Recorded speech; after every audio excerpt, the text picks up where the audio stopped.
Did you know that there are 5 different types of imposter syndrome? I was looking into the idea a little bit further after a conversation with one of my clients, trying to come up with some new and different ways for them to maybe counterbalance these feelings of imposter syndrome as they're looking to step out and become known as an expert in their industry. And I stumbled across some research from Dr. Valerie Young where she says that there are 5 key types of imposter syndrome. The first one comes from the idea of being a perfectionist, which is something that I can identify with, and I think most of my imposter syndrome across my career has come from this idea. Feeling like if you didn't do it absolutely perfect or perfect in your mind, then clearly you're a failure and you're not actually capable of doing the job. Or the fear that you might not do something perfectly makes you afraid to do it because you feel like an imposter. The next one is coined the expert, and I think this is closely tied to the conversation that I was having with my client. When you're positioning yourself as an expert,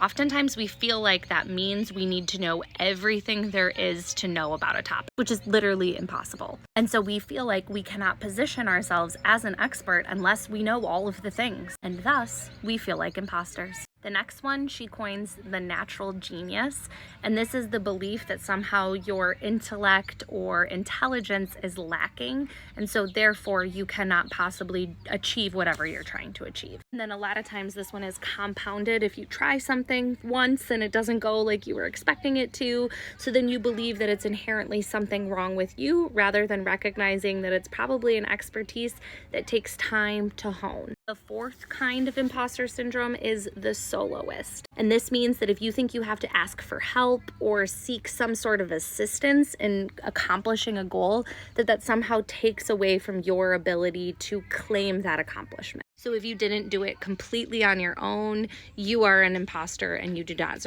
deserve recognition. And then the fifth and final one is called the superhuman, and it's the idea that if you are not literally the pinnacle, then clearly you are a fraud or an imposter. You're clearly an imposter if you're not Michael Phelps with all of the gold medals because you are not as great as he is, which is ridiculous. But these are the thoughts that we let dig in and take root in our minds, tell us that we're not enough. So a couple of suggestions that I gave to my client to start moving past all of these feelings are: number one, taking some time to share the way that you're feeling with someone close to you and ask them to go through an exercise of writing an introduction for you. Ask them to write an introduction for you if you were going to be on a podcast or speaking on a stage, and have them explain your expertise. Chances are that introduction is going to include things and talk about you in a way that you would never talk about yourself.